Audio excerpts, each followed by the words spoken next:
Good afternoon, everyone. Welcome to one of the role-like sessions for 619 coordinators and Part B data managers. My name is Vera Strout-Brontier, and I work for the IDEA Data Center. And I'm joined today by my colleague, Debbie Kate, who is representing the Early Childhood Technical Assistance Center, and Daisy.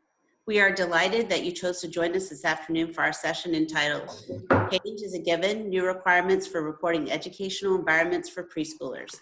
We are fortunate to have technical support today provided by Maddie Sinsbo, and she is here to help you with the chat and to help with any questions you have related to connecting or accessing this session. Thank you so much, Maddie. So this afternoon, we want to get a sense of who's in our virtual room. Today we saw your re-registration or your pre-registration for the conference, but also want to get a sense of who's here besides some of 619 coordinators and Part B data managers. So Maddie is going to put a poll up for you to let us know who's here.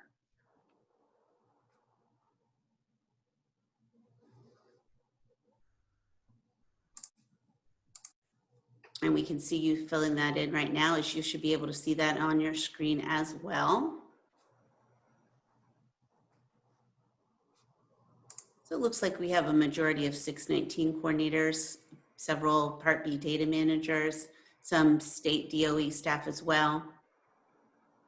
Can you guys see that poll, the results, or would you like me to show them? Yes, please show the poll Please results. show them. Yeah. All right.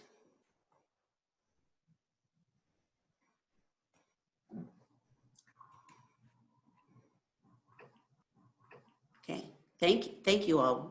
Much appreciated. And Vera, we have three others. I wonder who our three others are. If you could just put what those titles are in the chat, we'd love to know who else is with us.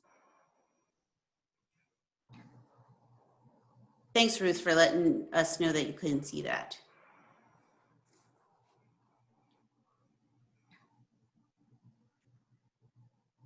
Along with, and while you're doing that, I'll keep going, along with finding out who you are today and welcome you to be here with us. Today, we wanted to let you know what we had planned for the hour and a half that you're with us this afternoon. The first thing that we'll do this afternoon is we're going to have Debbie take you through a look at the national landscape of preschool educational environments. Then we're going to take a look at the 618 data collection for preschool educational environments. And then Debbie and I are going to look at some resources, including the IDC interactive app and the decision tree, which I know many of you are very familiar with. And then lastly, I'm going to take a look at IDC's data processes toolkits and have you look at the child count in educational environments and the indicator 6 preschool environments data processes, and we can talk about those together. Thanks, Vera. So hi everyone, I'm Debbie Kate. I'm very glad to be with you this afternoon. I'm going to talk a little bit about the national landscape for educational environments for children ages 3 through 5. And so the first thing that's changing is that instead of calling it educational environments for children 3 through 5, which we've called it for many years now, we're now calling it preschool environments. Because as we'll talk about, 5-year-olds in kindergarten are soon going to transition to school age, not just for kindergarten, but also for reporting. And we'll talk about that in just a couple minutes. But right now we're going to look at the data that we've been collecting. And let's start with the 2018-19 data collection. So it's always tricky, and every time we put this kind of a chart together, I find myself thinking really hard. It shouldn't be this hard, but making sure that I get all of the data when it's due, when the counts are due, when they're reported, get it in the timeline, double check it, because it's not really intuitive.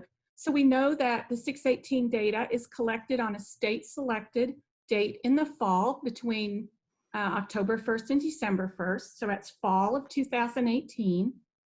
The data is then cleaned up, sent to OSEP in April. The 618 child count and environments table is for 2018-19, and it's reported in the SPP APR indicator B6, which is submitted in the APR February 2020. So we are starting with the data from 18-19, which is in the static tables, and it's the most current data that's published across all states. So these are the national data for SPPAPR indicator B6, or educational environments for children 3 through 5. It's the national data, and the national data requires us to look at children who are attending a regular early childhood program and who receive the majority of their special education and related services in the program in the context of their everyday activities and routines. So again, OSEP made this clear several years ago that when we're looking at this indicator, and it's actually called 6A, the number and percent of children who receive the majority of their special ed and related services in the classroom, in the program, we're talking about not children who get pulled out of the room, but we're talking about those children for whom their special ed teachers, their therapists are actually providing their services within the classroom. And that number is at 45%.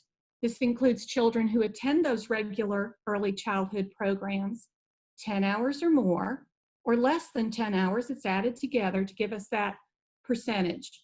So children attend the regular early childhood program, receive services in the program. And then the green column shows you the children who attend a special education classroom, a separate school, and this is a separate special education school, not a separate standalone preschool, but a separate special education school or a residential facility. Could be a hospital. The number of children, or the percent of children in this category, is 25%.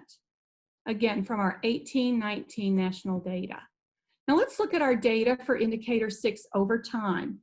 Across the bottom of the screen, you can see the dates that these data were collected and reported.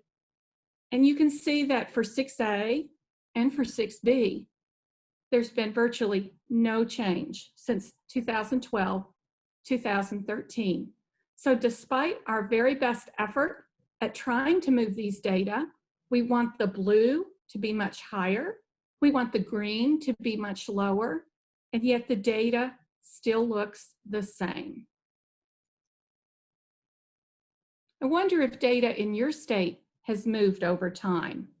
If you could take a minute and put in the chat, our data has stayed basically the same, or we've improved our data, or sadly, we have not improved our data. But if you could just put a phrase in the chat and let us know how your data has looked over time, we'd appreciate that.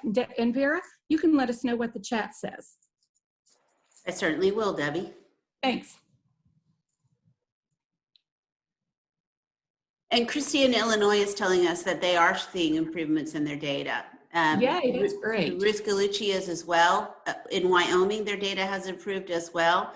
Tennessee is on an upward trend, as well as Nevada over the last year. That's terrific. Now, In Iowa, they're not quite as fortunate, but they're doing okay. Some states are saying relatively the same. In DC, it has not improved. So we have a variety. We have some states that are improving, some that are staying the same, and some that are not improving. And Thanks, Vera. Hi to everyone. Thank you for doing that. And one thing to remember about these data are from 18-19, and now it's 2020. And so they do lag behind, and that makes it hard when we're looking at these data and trying to make decisions about how we're doing. But it's also why we need to look at these data over time to see that it really is difficult to move the needle. So I'm really excited to hear the states that are saying that it has started to move. All right. So in this chart, each bar represents a state or a territory. And this is 6A, indicator 6A. The number of children, percent of children, who attend a regular early childhood program and receive the majority of services within that program. You can see that the range of states reporting is from 100% to 19%. And so that's quite a range of reporting. You'll see also that there are 3 bars at 100%. Those are small territories who have one state program that includes children with and without disabilities, and that's why they're at 100%. They only have the one program, and they've been able to make it an inclusive program. And so we do have some states, some larger states that are up on that higher end. We also have some states down at only reporting 19% of their children who attend and receive services in a regular early childhood program. Let's look at 6B. Again, same type of chart, and remember, here we want the percent to be smaller. So our national average is 25% of children who attend a special education class, a separate school, or a residential facility from 2018-19 data. And this ranges from 53% down to 0%. Again, the 0% are those small territories that have the one program.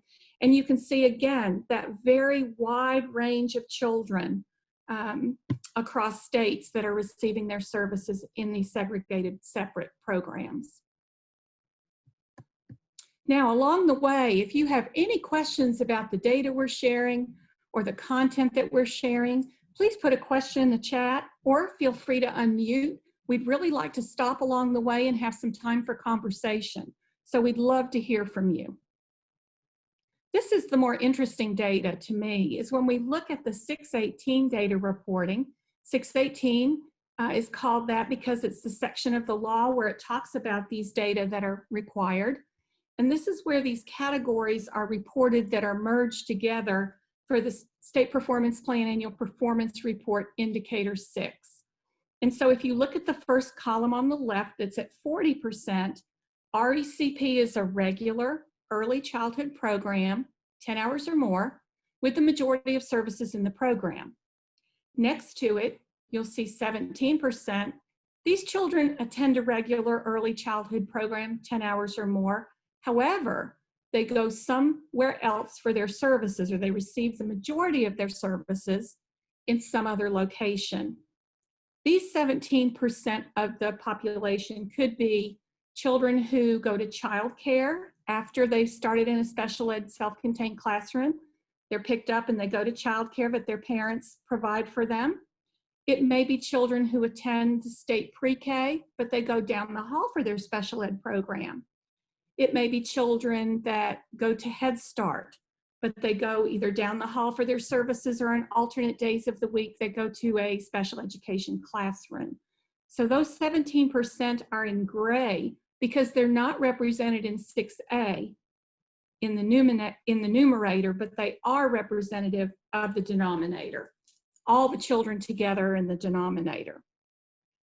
The next column, that's 5%, are children who attend a regular early childhood program less than 10 hours a week, but they also receive the majority of services in the program.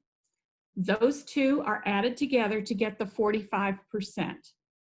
You'll see children attending an RECP or a regular early childhood program less than 10 hours a week, but who receive their services in other locations is at 4% nationally. Again, it's in gray because it's not reported directly in Indicator 6A. A special ed class is at 22%, but remember, some of those children in that gray bar, either the 17% or the 4%, may actually receive special education services in that separate class, but because they have access to childcare or an other type regular early childhood program, they're not reported here for these data collections. Separate school is at 2%. We have some children that attend residential programs. It might be school for the deaf. It might be a particular school for children with autism or very significant disabilities, but it doesn't rise to the level of 1%, and so it's not represented here. These numbers are rounded. Home service is at 2% nationally and has been for quite a while.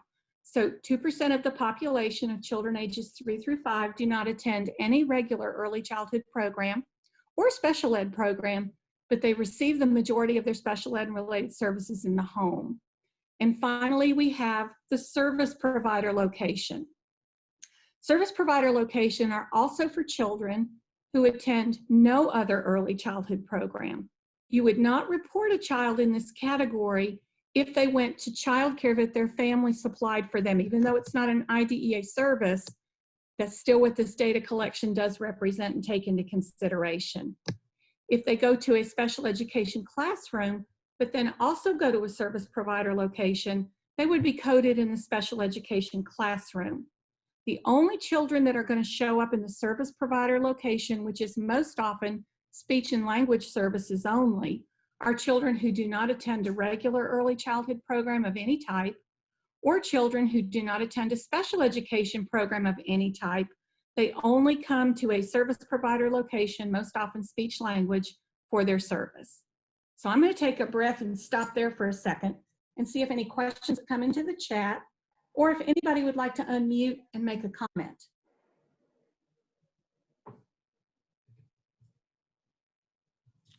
We do not have any questions in the chat at this time, Debbie. Okay. All right. Well, now let's look at reporting the data 2019, 2020. Things have changed a little bit.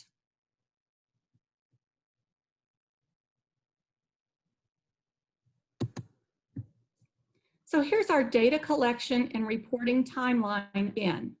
So fall of 2019, these data were collected again, and originally the guidance was to report 5-year-olds in kindergarten on the state selected reporting date in the school age collection. However, it was difficult for some states to do that, and so as a result, changes for reporting 5-year-olds in kindergarten were optional for the fall of 2019. These data were reported to OSEP in April of 2020, and child count and environments data in 2019-20, when it's published, will reflect the data from states that were able to report in the new way and those that were not. And finally, these data will be submitted in the February 2021 SPP APR. Vera, I'll let you talk a little bit more about the details. Sure, absolutely. One of the reasons that Debbie and I really wanted to talk about this FS 089 file was because as program people, we felt like sometimes we didn't spend enough time knowing what was in the file, and that it really, once we understood what was in the file, we understood better about how the file works in concert with indicator 6, we became more savvy about the data. So that's why we're spending a little bit of time talking about it today. This file reports an unduplicated count of children with disabilities receiving special education and related services. And now we'll take a look at specifically what's in this file, because it also helps when you're looking at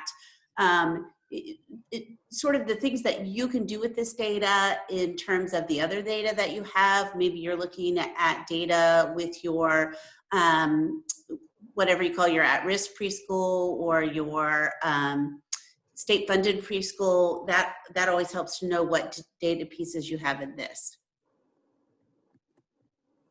And in this particular file, we look at the children with disabilities are counted by the settings in which they have been placed for educational services, as you know, their disability category, their discrete age as of the state's child count date, race or ethnicity, their sex, and then their English language learner status as well.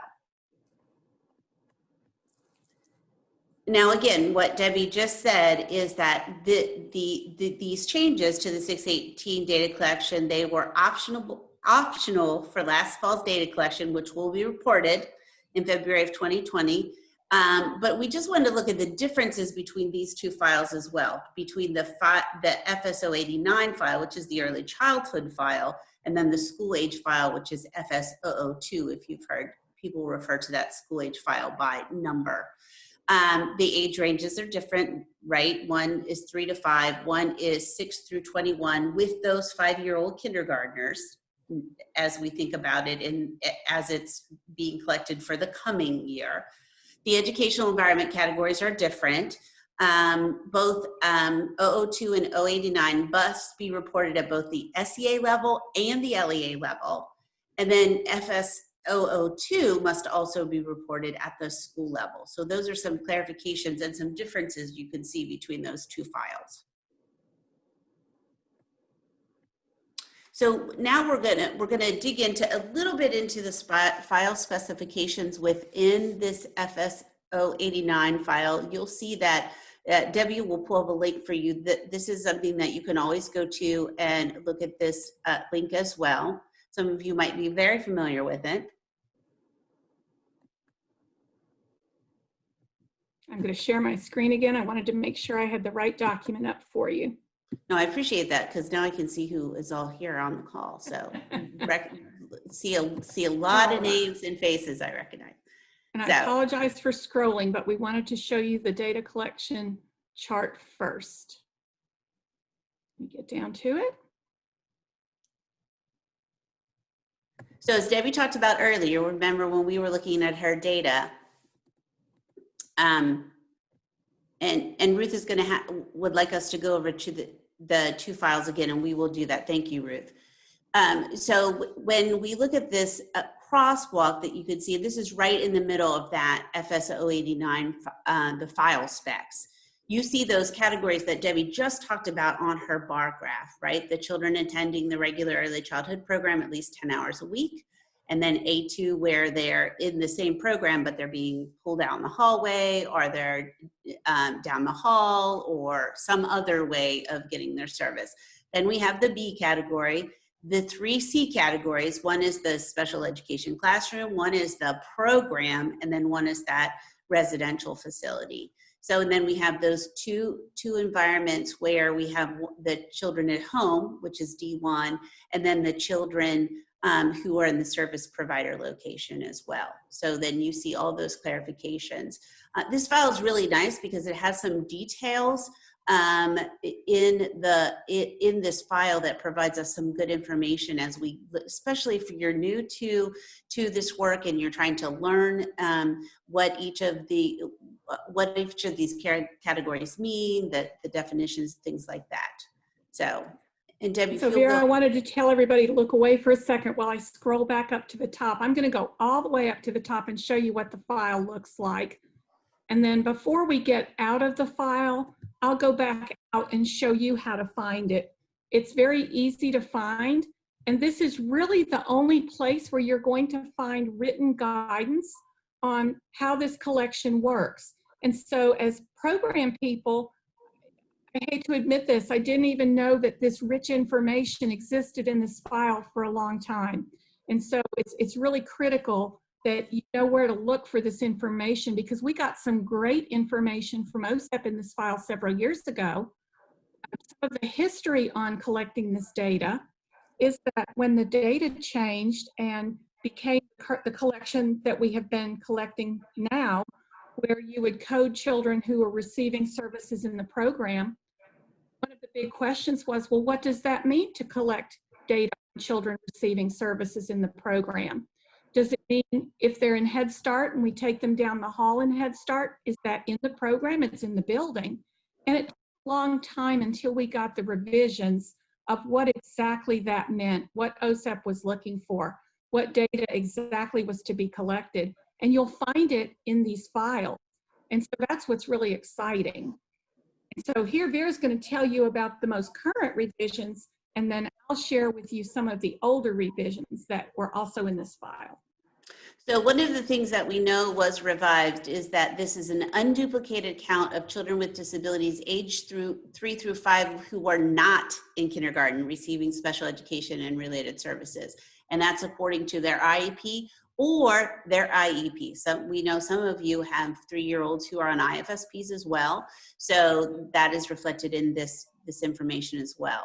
And if you look at if you go to the bottom and look at the bottom box, which children should be reported in the file, that again emphasizes those are 3 through 5s who are not in kindergarten and are receiving special education and related services. This includes children enrolled in private school by a parent, but who are still receiving special education services through the LEA under a service plan. So if you have somebody in a private preschool, so there's that would be appropriately, that includes who is in this file. So there's some nuances in this file that's really helpful as we think about coding and helping our local districts code this correctly. Great, thanks, Vera. And I'm going to scroll down and show you some of the other nuggets of information. And we're getting some really good questions too, Debbie. So one of the things, Jenny asked if we could find these files on ECTA website if we search on indicator 6.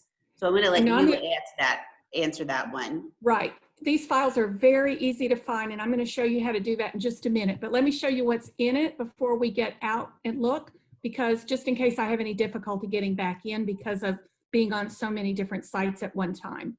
So here are a lot of this is a lot of technical information for our great data managers here in the file. They do all that.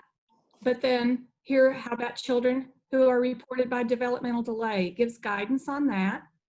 A child that's in more than one primary disability category, because this is where we get the counts of children, not just age and English language learners and whether they're boys or girls, but we also find out their disability eligibility category, what they're served in. Here's the chart again. We have that information that we've seen for a long time now about what are regular early childhood programs. This is also, I believe, in the measurement table where we've seen this listed. But then some of these other questions that we really wanted answered a long time ago, and when we did, this is where we found them. How should children receiving the majority of special ed and related services in a location other than the child's classroom, but within the same building, be reported? And as 619 coordinators and as data managers, y'all need to pat yourselves on the back, because these were the kinds of questions that OSEP was hearing from you to say, we're not sure we're reporting this consistently. We're not sure we all understand what this means. Please help give us guidance. And oh, by the way, what we know about best practice is that it should be in the classroom, in the context of everyday activities and routines. And so if you're making a decision about that, we really hope you take that into consideration. And OSEP certainly did. And so here's the answer that they provided. And they talked about how services should be considered. And it's very important to understand that these services should be counted in the course of daily activities and routines in which all the children in the classroom participate, such as circle time, learning activities, those kinds of things. Services delivered in a location that removes the child from the opportunity to interact with non-disabled children would not be considered as being received in the regular early childhood program. And so those types of services include therapeutic settings, those one-on-one settings, or those small groups comprised solely of children with disabilities, whether they're provided in another location within the building where the regular early childhood program is located. And taking it a step farther, if you're a clinician and you pull a child with a disability to the back of the room to practice a skill in and of themselves, it's the same principle. They're not doing the skill in the context of the everyday activities and routine. If, however, some part of your time with that child is doing that skill along with a group of other children, is at one of the learning centers, is part of the circle time routine and other children are joining into, then it certainly does count. And so that's a very, very important clarification for us. And we appreciate it being in writing, and we appreciate being able to find it here. When considering if a child is attending a regular early childhood program, this was the newest response that we got from OSEP. Does the child need to be enrolled in the program versus attending as a visitor to the program? And remember that, you know, a lot of children might start off in a regular early childhood program down the hall. Maybe they go to kindergarten for part of the time, or they go to the state pre-K program that happens to be in the school building, or maybe they go to a first grade classroom for a period of time. So they might go for lunch or they might go for PE, but they're really not members of that class. They're not enrolled in that class. That is not their class. Their class is the special ed program. And so we have clarification here as well. States should report the data based on children with disabilities being enrolled in these types of program. So we're trying to make that shift, right? So if you have a state pre-K program and your child is enrolled in that program as a member of that program, counts in the daily count for that program, but goes somewhere else for some of their service because they need to go somewhere else for some of their service, that's okay. Nobody's saying that's not okay. That's perfectly fine. For reporting purposes, depending on where they receive the majority of those services, you would code them accordingly. And this gives us that clarification that we need to make the proper reporting. Vera, I'm going to look to you and see if we have any questions yet. We do have some really good questions, actually. Okay, should I stop or should I go through the last question? I think why don't you go through the last question and then we'll go ahead and get to some questions because there's some Okay. questions specific to the file and then some other questions as Okay, well. great. So the last question, we've talked about what the special ed programs are. We know what they are. But the last question that we got some really great guidance on was a question that honestly we struggled with for a while. Do we really count childcare in programs that families have chosen for their child when we report these data? And the answer is yes. And we consider them because it's really critically important that we know if children that we're serving have access to regular early childhood programs of any type. So it's not just what's on their IEPs. The answer is yes. States should take into consideration childcare and other programs that families have chosen for their child when determining the appropriate educational environment reporting category. And that's because if you picture that bar chart that had the green, the blue, and the gray bars, children who were in those first 4 categories, when you add them all up together, were about 2/3 of all children with disabilities 3 through 5 have access to some type of regular early learning environment. And yet we're serving less than half of our children in those environments. That's the thinking behind why we're collecting and reporting these data that way. And so I'm going to take a breath, and Vera, I'm going to let you ask some of the questions. Okay, so the first question is, do you have a link to these files on the ECTA website? No, let me show you though how easy it is to go there. Okay. Now, since I've said that, it probably won't work, but let's try it. This is the best way for me to do this. All right. Are you seeing my screen that shows the web here? Yeah, we can see your search engine. All right, let me make it big. All right, let me pull up another place to go. I'm a Googler. I don't know why that gun's on there, sorry. But I'm a Googler. So if you go to EdFacts, file specifications. And you all can see that Carolyn Cherry, thank you, put the link in the box too. That'll take you to the EdFacts files where Debbie's going right now. We have that file in all of our documents that you'll get after this call, but I wanted to show you the easiest way to get there. Just Google EdFacts file specifications. They come right up. We're not going to pick the current year. I don't believe the current one's up yet. So we're going to go to last year's, and it's file 089. And you want some clarification about what the 2 files were. All right. Here's 089 right here, FS 089, Children with Disabilities, Early Childhood, and you click on this and it's Word. Another handy hint, if you want to share the link, you right-click it to find the link, and then you can copy the link. Because if you just click on the word, the document comes up, and it was really frustrating to me not to know how to get that link to send it to people. So someone had to tell me that you have to right-click here to be able to copy the link. So that's just a little tip of the day. So let me show you again. You go to EdFacts file specifications. You go to FS 089, Children with Disabilities, IDEA, Early Childhood, and it's right down here. The other one is Children with Disabilities, let's see, FS 002, and it's right here at the top, Children with Disabilities, School Age. And again, here's the Word doc. If you right-click, you'll be able to get the link if that's what you want to do, is get the link to share it. Or you can open this Word document to see what this file looks like. And let's take a quick peek at it, because it should show us that our kindergartners, our 5-year-olds in kindergarten, are now going to be reported in this file. So the file is somewhat similar, but it's for reporting school age. And I apologize for the scrolling. And here you go. Revised. It now includes children with kindergarten through age 21. Okay. Vera, did we have other questions? Yes, I believe we did. Dee would like to know, does the definition of home still include babysitting as part of the definition? So can we go back to that FS 089 file, Debbie, Yes. and look at the definition of home? Okay, look away for a second because we're going to scroll all the way down to the bottom.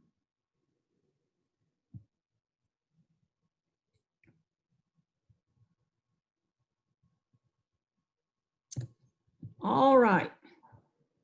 And I'm in the file chart, and it's right here.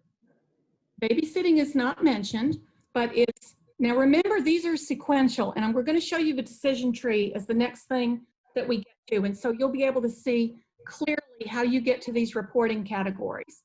However, I want to read to you what this says.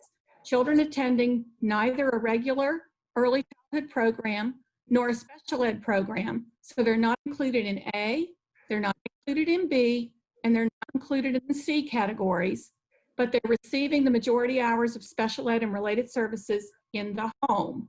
Now, you're asking up here, if children attending a regular early childhood program, could that include children that are in the care of a babysitter? The answer is no. So in some states, there are a handful of states that have said, our family group homes use a curricula and they have to be licensed and follow certain rules, and we consider them regular early childhood programs. That's up to the state to determine. In the Dear Colleague letter on how to report these children, if children are just at a babysitter's or at a family home, that there's no structure, then what OSEP said, and I'm paraphrasing, we have the link to the Dear Colleague letter also in our materials. I'm paraphrasing, the answer is, because those babysitting situations or those loosely put together programs that are certainly valuable for families and children, they're not counted for these reporting purposes because they generally don't follow a regular early childhood curricula. And that's the difference, okay?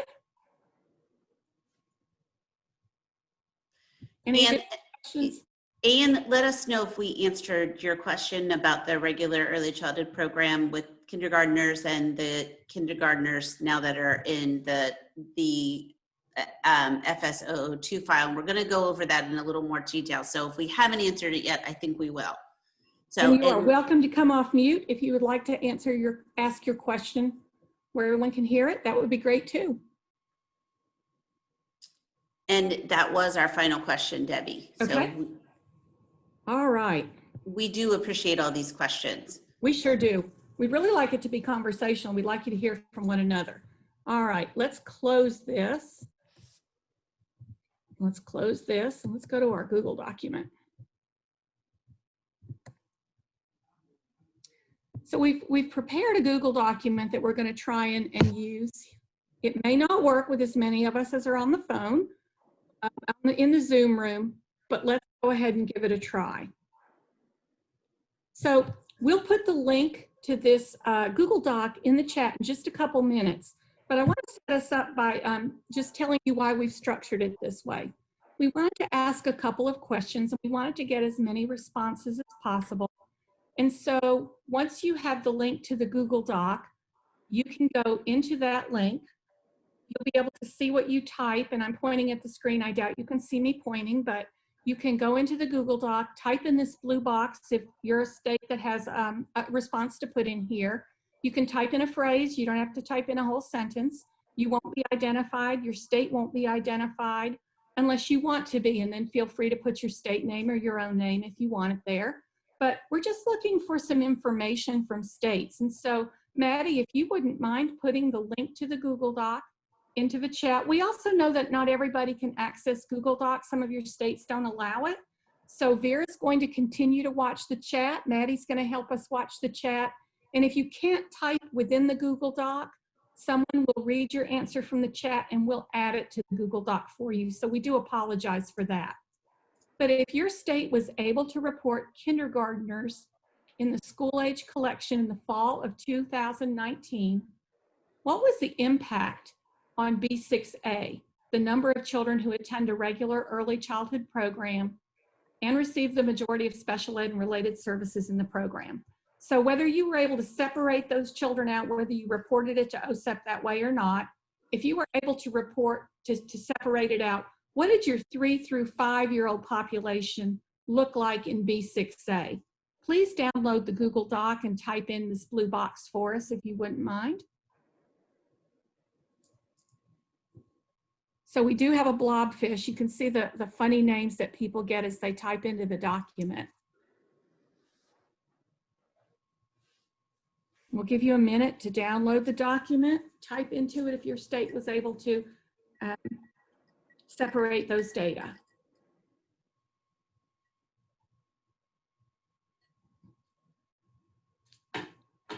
So thanks. One state's telling us that they weren't able to do this reporting this year. They decided to hang on. That's great news. That's great to hear. Thank you.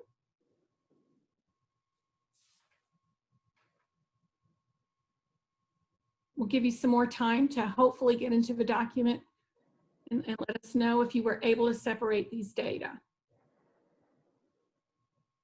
So there's a couple of states that are gonna hold off in reporting until next year. Okay. Disaggregating the data in the fall. Okay, let's change this a little bit. It looks like we don't have too many people that were able to do this. So let's change the question a little bit. When you take those kindergartners out, and one of the things that we know about the states, we had about, I think, 6 to 8 states when we asked the question, do you know how many children are in kindergarten on the reporting date impacting your 3 through 5 data, right? Because most of those kids have a seat in kindergarten. So it makes a big difference in the data.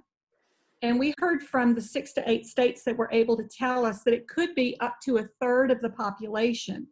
So for example, in a state that serves 18,000 children 3 through 5, including those 5-year-olds who are physically in kindergarten on the state reporting date, that were serving 18,000 children, 6,000 of the children that they were reporting on were in kindergarten. That meant that close to 6,000 children started in a regular early childhood program, because most children do, right? And so that really didn't reflect so much the 12,000 children. It really impacted the data for the 12,000 children that were not in kindergarten. So taking that into consideration, what do you think your data is going to look like in 6A? And we have the same question for 6B, whether you disaggregated it this way this year or whether you're going to be looking at it next year. What do you think is going to happen with 6A and with 6B? And Debbie, we do have some states in the chat who did take it out this year. Okay. And some in Connecticut, they lost about 35% or 3,400 kids from their inclusive environments. And in Montana, they haven't yet run the data yet since they're reporting in 2021. So they have it, but they don't have it yet. So let me ask Connecticut a question, since you were kind enough to share your data. Do you know about what percentage that 3,400 kids is going to represent? Will your data for 6A go down or up?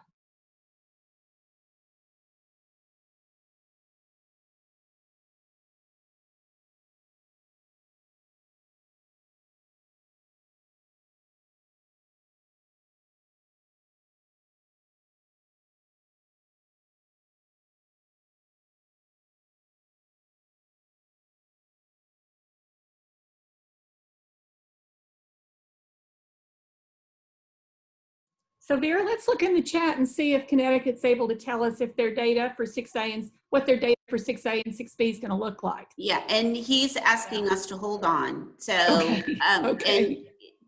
And Carolyn Cherry is reminding us that this the data that we're talking about is to be reported in February 2021. So it is correct. Is true that states are working on this data right now. Appreciate that, Carolyn. Yep. So they might not quite be right where we are in terms of asking. That's why we changed the question a little bit. In terms of what's happening in Montana, that was about 622 students.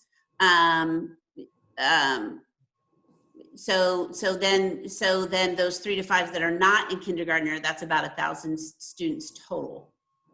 Okay. Wow. So that was a big impact, 600 compared to 1,000. Okay. And Connecticut, they go down, but it's not a dramatic change. Okay, so. Good. That's good news. All right. Let's see if comments are coming in. Julie in Kansas said that their projected numbers in, there's an increase in 6A. So she's very happy about that. But then there's also an increase in 6B with those, with the kindergartners taken out, so. Great, thanks for that. We appreciate that comment as well. All right, let's scoot down a little bit here and let's look at reporting the data in 2021. Okay, so here's where our changes are really going to start to show up. So this fall, the fall of 2020, the data will have to be reported with kindergartners in the school age count. And school age is reported as a percent of time children are in a particular program, or actually the percent of time they're removed from the regular ed program. Preschool used to be many years ago reported in that same way.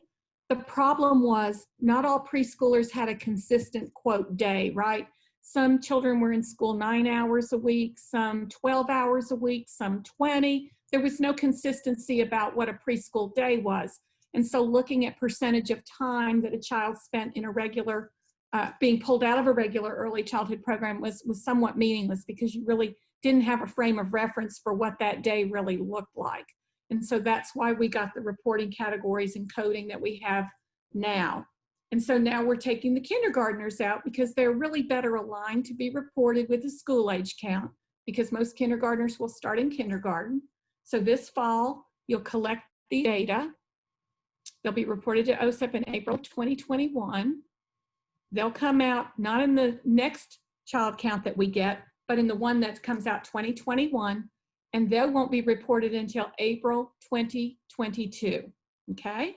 So the changes for reporting 5-year-olds in kindergarten will then be required.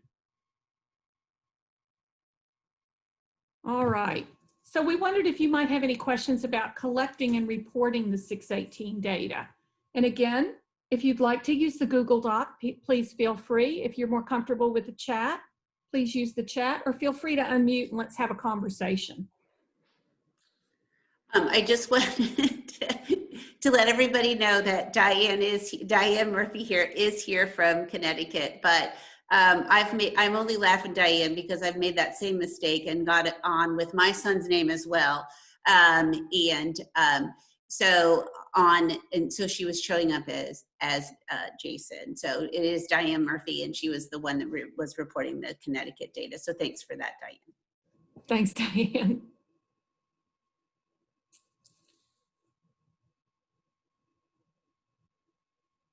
All right, we don't have any questions, so We that don't have any other questions. Sorry, Debbie, we do not have any other questions.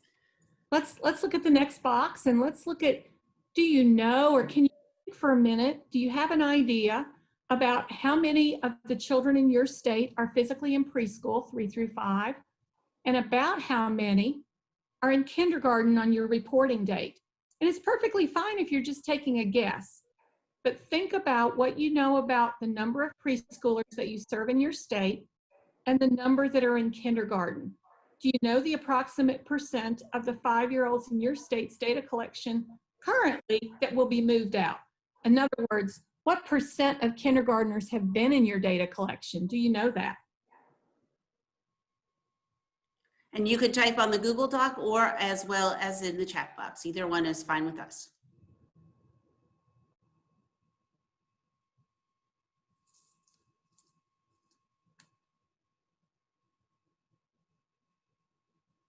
Yeah, I'm going to go out on a limb here and say the Google Doc wasn't a big hit.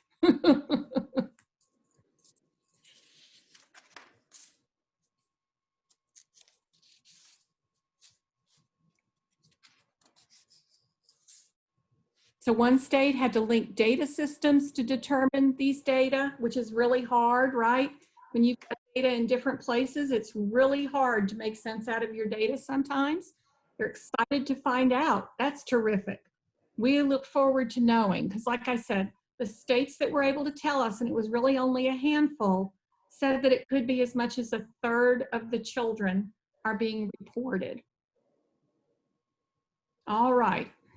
And we did have somebody say that it was 1/3 as well in their state. They then erased that, but it looks like it was about 1/3 in one state as well, Debbie. Okay, great, thanks. 1/3 of 5-year-olds, okay, so another group is saying 1/3 were 5-year-olds in kindergarten on the reporting date. That's a lot of children that's impacting your data, so let's think about that. About 34% from another state in the chat. 34%, okay.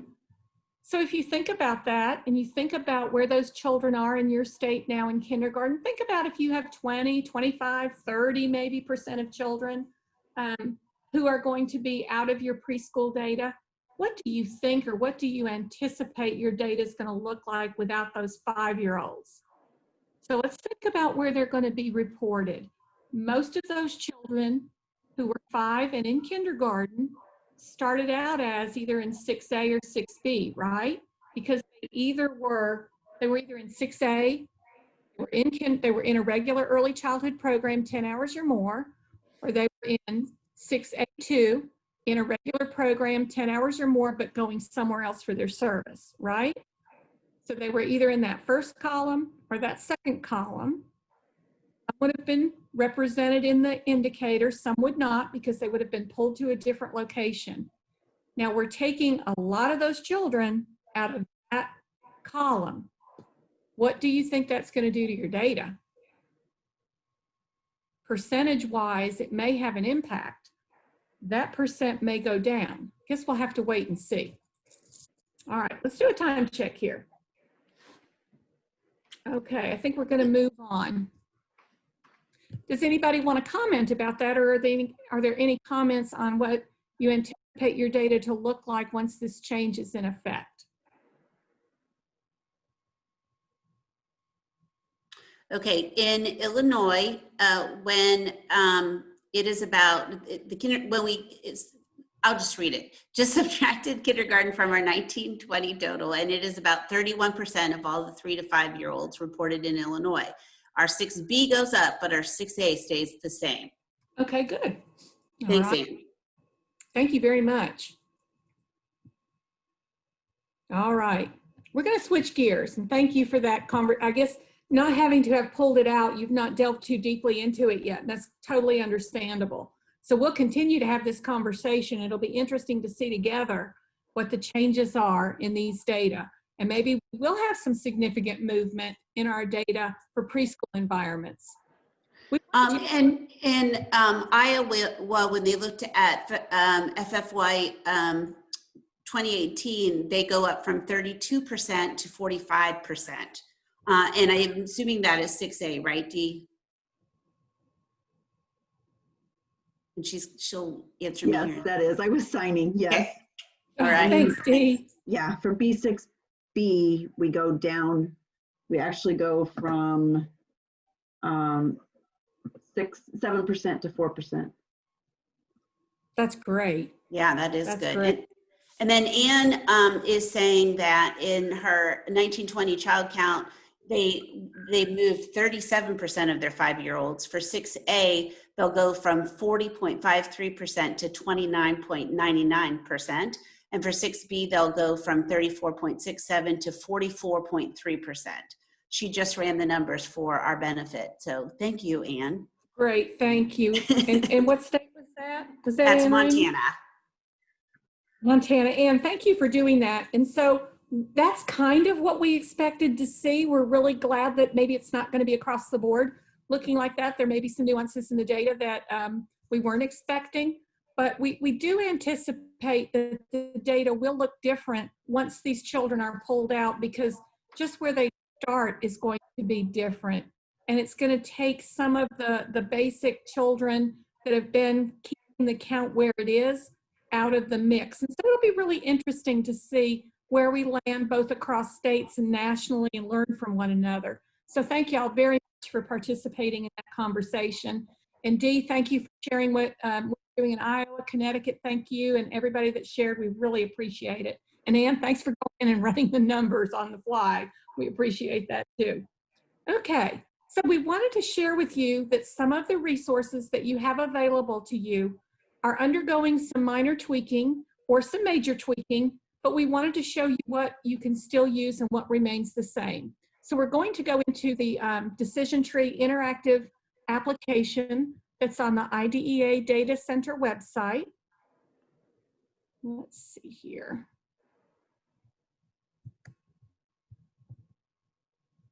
I'm going to have to go this way.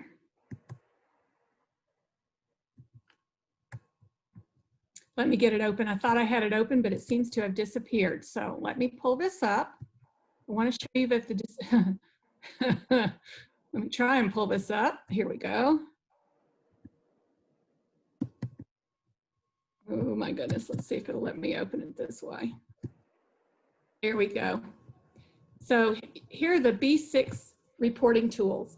Does this look familiar to you all? Are any of you using this interactive decision tree? This is an IDC data product that with 3 questions, you can correctly code the reporting category for children in B6 for your preschool educational environments. So the first thing I want to show you is how this tool works. The tool is being updated by IDC, but it's still appropriate for many of the reporting. The decision tree is still accurate. So I want to show you how to use this decision tree. And Jenny is saying that she's used it before, and I do know, Debbie, several people on the call have used it and are using it. Great. And Dee has a question as well, and we'll get back to you on that one too, Dee. So. Okay. So if you'll look, and we were relieved when we looked and saw that the changes to the category, to the kindergartners being reported in the school age file don't affect the way that the decision tree was set up. Now, what needs to be added to this decision tree is right across the top. It needs to say something to the effect of, do not report 5-year-olds who are in kindergarten. But other than that, everything is the same. This is the decision tree for reporting children, preschool children with disabilities. We probably have to be changing that to saying educational environments. We're going to call it preschool environments because it's for those children 3 through 5 in preschool with IEPs. First question stays the same. Does the child attend a regular early childhood program? And when you start out your coding by asking that question, you'll automatically, depending on the answer, go down either the left side with yes or the right side with no. If you've answered yes, you'll see that you're going to be in one of those A or B categories. These 4 categories represent the 66% of children who attend regular early childhood programs for some portion of their day. And remember that these regular programs could be Head Start, child care, state pre-K, a variety of regular early childhood programs. Then, if you're on the left-hand side and you've said yes, you want to consider the hours. Is it at least 10 hours or more, or less than 10 hours? The number of hours isn't as critically important for the indicator because you combine them back together to report the indicator. And quite honestly, the percent of children that attend a regular early childhood program under 10 hours a week is relatively low. It hasn't, I don't think it's been over 10%. It may be in your particular state. And what we do know too about states that have a lot of children with disabilities in the state pre-K, or they have a very robust state pre-K, is this is a generalization, but it is often true. If you're a state with a very robust pre-K, in other words, your pre-K is reaching out to lots and lots of children, you may be providing less hours than state pre-K that's serving fewer children, but serving those children many hours. So again, there's just some nuances among these data, and it's one of the reasons why we're looking at the hours. So let's say you've said you're going at least 10 hours a week. You're down on the far left-hand side, and then the last question, there's just 3 questions to get where you need to go. The last question would be, where does the child receive the majority of hours of special ed and related services? A1 is in the regular early childhood program, again, in the context of those regular activities and routines that are going on in the classroom or the home. And then A2 is in some other location. That means you're going to a regular early childhood program for some portion of time, but the majority of your special ed and related services are happening either down the hall in another building, in a whole different school, something like that. It's the same for children on the right side of the yes column, but it's just that they're less than 10 hours a week. And many of you are familiar with the decision tree. So this tool doesn't change except for some guidance at the top about which children should be included.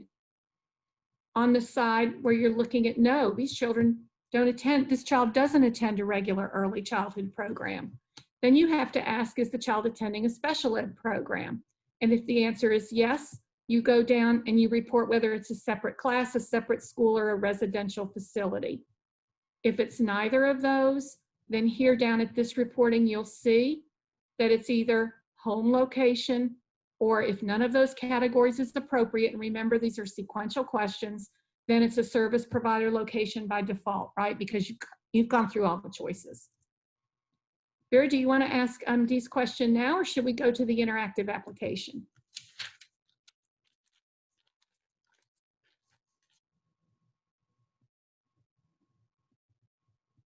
I'm going to make a few of the comments that we had in the box. Sorry, I forgot to take myself off of mute. And Anne was saying that they've been using the decision tree since 2010, and updated as it's needed due to the changes. It's a lot easier than to have our districts go online and figure that out every time. One of the things that we're finding out is we're making some changes to the interactive app and some of these resources so that you'll have them once we make the new changes from the new SPP APR packages. That states do this about 4 to 5 different ways in terms of the collection of this data, of both the 618 data and the indicator 6 data, and how that looks sort of across each state is very interesting. So, and I won't get into those details now, but we appreciate that in terms of thinking about, you know, how can we best support you in helping your locals as well. One of the things that Kathy asked is that in terms of the definition of A1, and that including childcare, does childcare need to have a curriculum, or have we ever had any clarification of that, Debbie? Childcare is included. It is listed in the requirements as a regular early childhood program, assuming that it's licensed, and we're considering that licensed childcare meeting some kind of standards within the state. And so the answer to that is yes, childcare is included. And I wanted to show you here, just so that you'll know, for states that collect their data a little differently, some states have customized these data collection, but again, IDC is changing and updating these, so they may look different at a point in time in the near future. But most of these were different coding. So the basic reporting to OSEP is the same, but there might be state reported codes. I wanted to let you know that. All right, just very quickly, so that if you haven't used the decision tree, you can just very quickly see how it works. We're not going to stay in here too long. Again, we're going to go to the decision tree and show you that with 3 questions, this will also come up on your phone, and it will, if you're a state that collects this information at an IEP meeting, you might have your person reporting and figuring this out, pull up this tool on the phone, answer the quick questions. You can download the decision tree, use the decision tree. Some states have a reporting or a data entry person that after the fact might enter this information. Sometimes states enter this information once a year. It doesn't come off of an IEP. So there are various ways that these data are gathered, and I think some of our folks that have been commenting have been talking about that. If you do use this interactive application, you ask the 3 questions. They come up right here. First question, does the child attend a regular early childhood program? Let's say yes. Then you have the number of hours, let's say less. And then you decide where the child is receiving the service, and you get your category. It's very, very simple. Let me do one more just to show you, and then you certainly can play with it at your leisure. So again, does the child attend a regular early childhood program? Let's say no. Is the child attending a special ed program? Well, let's say no again. And then these are the 2 choices where the child could be receiving their service. So again, very quick and easy way to find the collect reporting category. Another thing we wanted to show you very, very quickly, there are some training exercises that go along with this. You can do the scenarios. We have a scenario that OSEP has approved for every one of the reporting categories. These are also undergoing some updates that Vera has been talking about, but we wanted to show you what these training pieces look like. Currently, you can pass out the scenarios. They're written. You can show them on the screen. They're also in a PowerPoint. You can have people use the coding devices, use the decision tree, make a decision, and then come back to practice this virtually to get to the right answer. So let's start with, hold on, let me get my notes here. Let's start with Jody, and I want to show you how Jody's scenario works very quickly. So we're going to begin with these practice scenarios. Jody participates in a private Mother's Day Out preschool program with a curriculum. She attends the program 9 hours a week and receives all special ed and related services in her Mother's Day Out classroom. To start, answer the following questions to help find the appropriate category for Jody. So let's begin. Does Jody attend a regular early childhood program? What do you think? Yes or no? Yes, she attends a 9-hour-a-week program, so we're going to say yes. Now, let's go back and let's say we said no. Well, it tells us that we were incorrect. And so we wanted it to have a big buzzer, but it doesn't have a buzzer. But it does self-correct is the point there. All right, so she attends a regular early childhood program. She attends, I believe, less than 10 hours a week. Then where does she receive her the majority of her special ed and related services? In the regular early childhood program. Again, there's the category. Now let's go back and say, you said some other location. No, it corrects you again and says, no, she really receives the majority of services in the special ed and related services in the program. Let's try one more and then I'll turn it over to, let's try a couple more real quick just to make a point. Okay, let's do Tina. We'll go back to these scenarios. Okay, I thought it took me all the way back. That's okay, we'll do it this way. It's probably faster to get up here, except I've got something covering it, so sorry about that. All right, we're gonna look at Tina. Tina receives speech therapy 2 times a week for 30 minutes each session at the neighborhood school. She doesn't receive any other services. So again, let's start looking at questions for Tina. Does she attend a regular early childhood program? The answer is no. Does she attend special ed program? Now we're saying she goes to a service provider location for speech, so we're not calling that a special ed program. So let's say no. Where does she receive the majority of special ed? In the service provider location, and it will be coded D2. You can also see that it's color coded to match where it shows up on that continuum of service. And finally, the last one we're going to do is Fawn. No, we're going to do 2 more.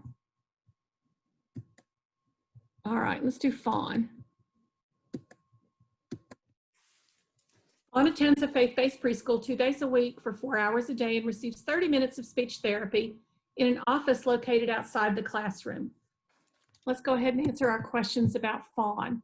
Does she attend a regular early childhood program? Here again, the answer is yes, she does. At least 10 hours a week or less than 10 hours a week. Less than 10 hours a week, and she goes to some other location to receive her service.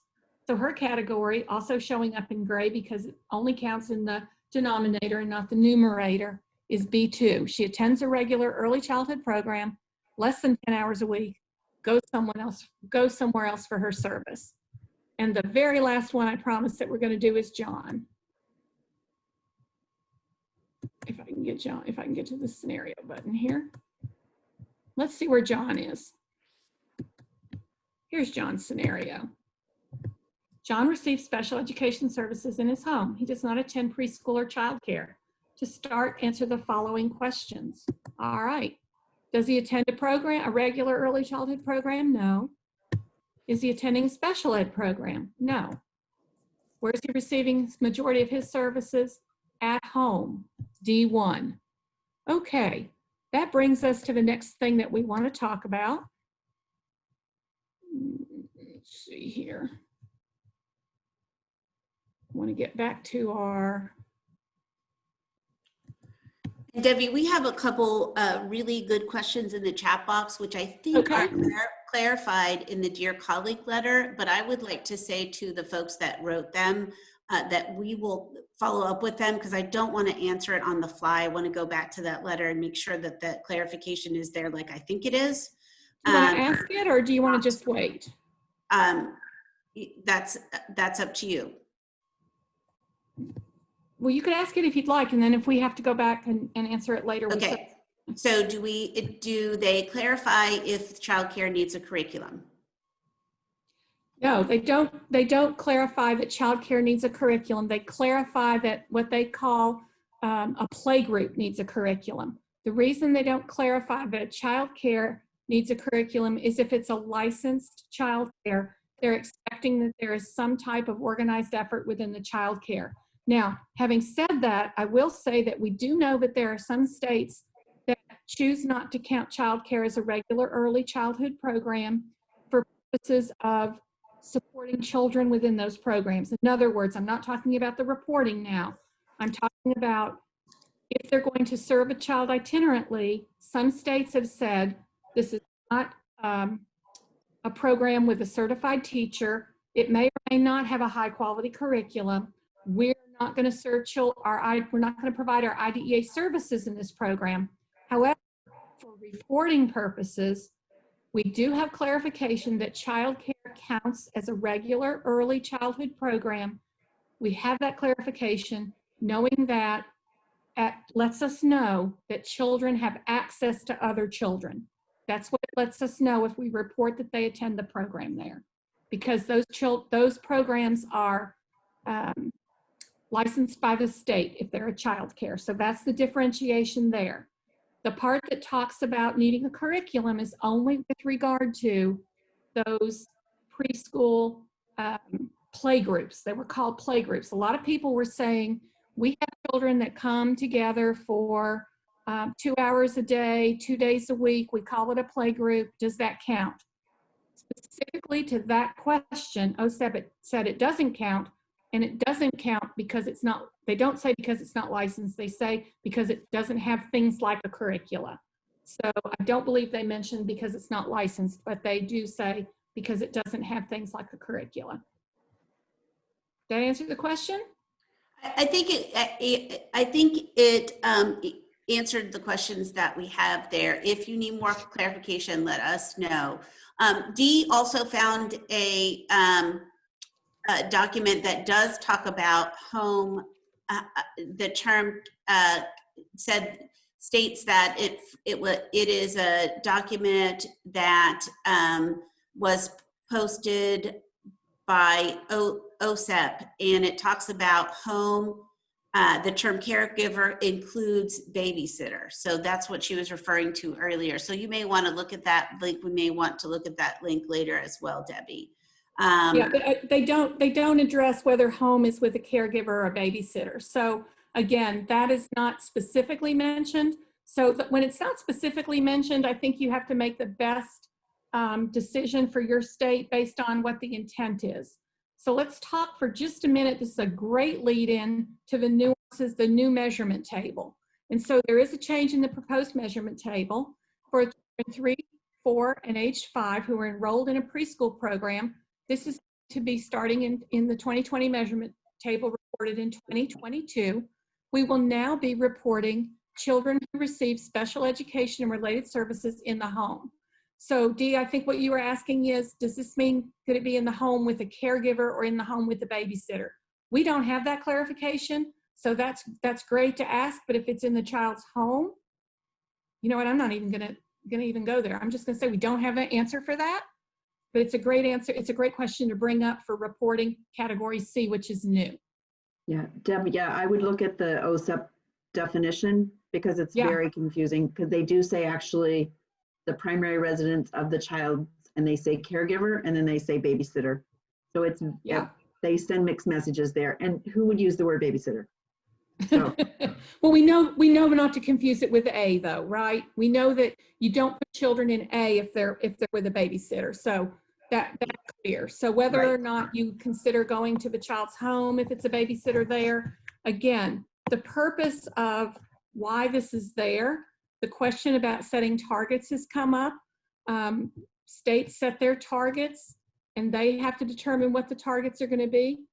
The only thing that we had to point you back to for how to set targets for providing IDEA services to preschool age children, those of you that have been coming to the 619 coordinators meetings for a number of years know that we talk a lot about when children turn age 3, it's an artificial change, right? Because of their birth date.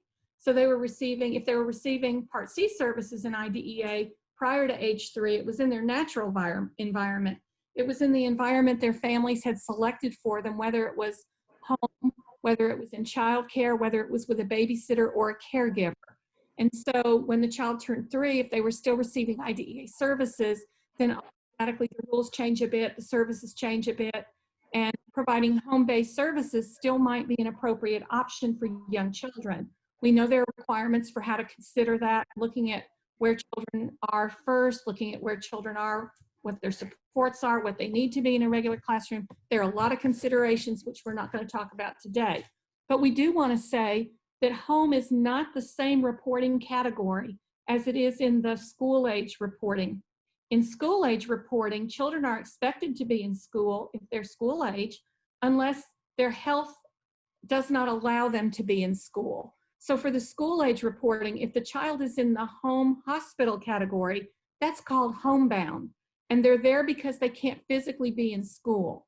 For the preschool collection, it's not necessarily the same.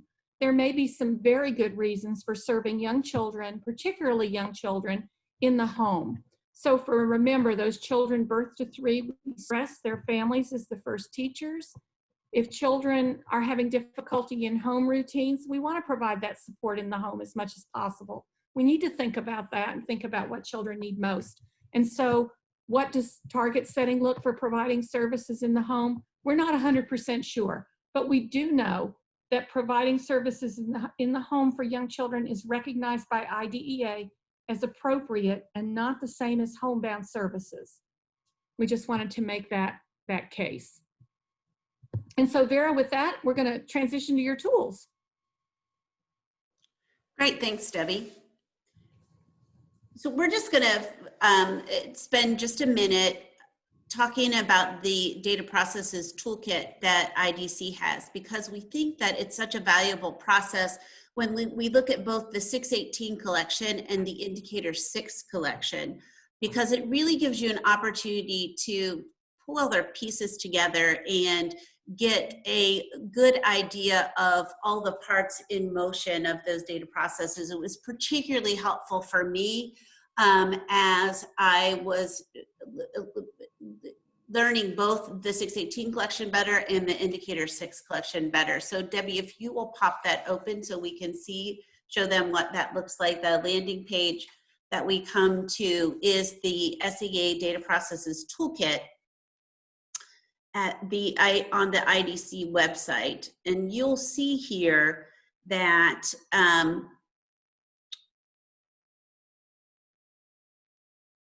we have a variety of indicators there. We're specifically going to, this is just the overview document that Debbie has in front of you now, and that just is basically how these protocols work and what we use them for in terms of really looking at the essential elements of the collection, looking at where the data comes from, how we obtain it, the timeline. So there's a number of things, and you can see both the 616 collection, or our SPP APR collection, and also the 618 collection that Debbie had just before that. But you'll see that there's the preschool environments collection as well. So that is the overview document.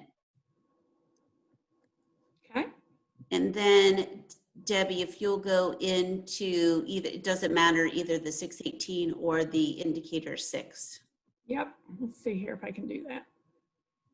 Whoops. And while Debbie's doing that, I'll remind all of you to fill out your evaluation at the end of the session today. Everyone can find the link to the survey on the Crowd Compass registration site by scrolling to the bottom under this section, and you'll see that information. Okay, sorry for trying to get back to the right document here. You guys are really asking some good questions and giving us some really good information. So appreciate that, and so appreciate your willingness to engage with us in this way. And if we haven't specifically answered your question, we may be reaching out to you afterwards, as Debbie and I have an opportunity to talk as well. So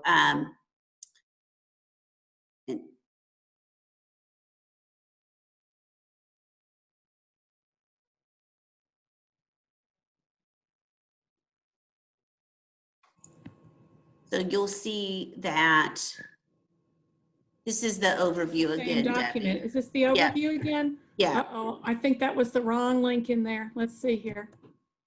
Uh-oh, we might have the wrong link. Let me go back to the PowerPoint. Maybe it's the correct link in the PowerPoint. Maybe I just pulled up the wrong one. I'm sorry. Ugh. All right. My cursor does not want to go where I need it to go. Sorry, Vera. oh, no problem. Let's get here. We'll just do it this way then. Sorry. There it is. Now can I get to it? There we go. There.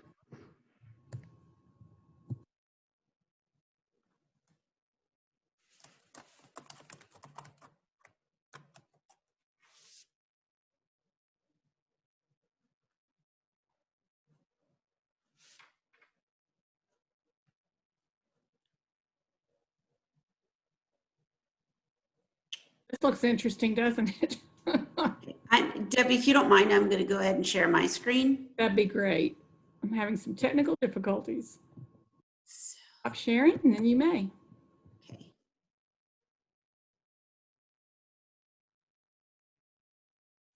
Okay, if you'll see it's right on, and all I did was type data processes toolkit in the search engine, and it comes up here. Then you just click, once you get to this page, you'll just click here. And we're not going to listen to that. Sorry about that. I must have inadvertently clicked on that as well.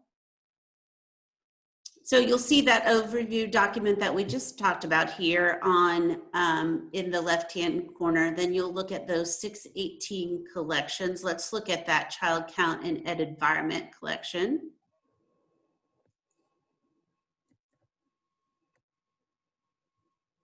I'm really not very patient at all, as you can see, because I keep clicking on it and it's not coming open.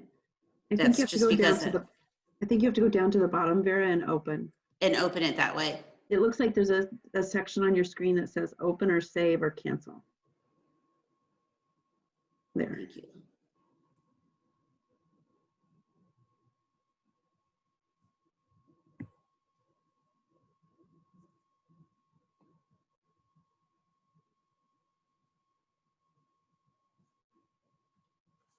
So you'll see that both in this particular file that you can do either the children with disabilities, early childhood, or the school age file, but you walk through who the data stewards are, the federal reporting and submission dates. It's really handy. The processes, how you validate the data, what the schedule is like. So some of you already have things like this within the state to see that. I found this to be a process that was a little deeper than we had done at the state level, the data governance, the data quality pieces of it. And then if you look at indicator 6 as well, so I came over here on the right-hand side, and now we're looking at that document where you'll see that it's the percentage that, again, that we just looked at.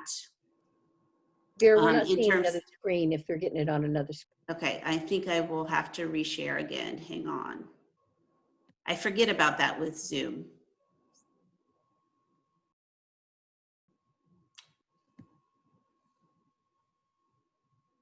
And so here is that indicator 6, the preschool environments. And again, it's some of the information is the same. The reporting information, the data source, where your data is coming from, what the collection and submission schedule are, the data validation process, which I found to be very helpful, data analysis, what happens when your response to OSEP required actions. And then you can see the clarification, data governance, so it gives you steps in each sort of what if scenarios, what would happen, what does the internal process look like, when do you have to have it ready as a 619 coordinator as opposed to when your director signs off on it. So there's quite a few pieces, and again, this is just sort of scratching the surface or the tip of the iceberg, but we thought it would be particularly helpful as we talked about those changes, because states might be looking at this process again from the beginning as we think about the changes to the new package. So with that, I will turn it back over to Debbie. Well, we really want to thank you for joining this session today, and we hope that you found it informative. We look forward to seeing how these data are going to change over time. And I think the most exciting part is that because 619 coordinators and data managers shared their concerns about the data collection, I think that helped in shaping some of the changes that were made, which I think is really, really important so that we can understand our data better. And as we heard on today's opening session, it's so important that we let our data guide us in how to have more program improvement. So with that, if anybody has any final questions, we would love to hear them. And if not, we'll say thank you very much for attending. And we hope to see you sometime soon. Thanks, everyone. Bye, everybody. Thank you.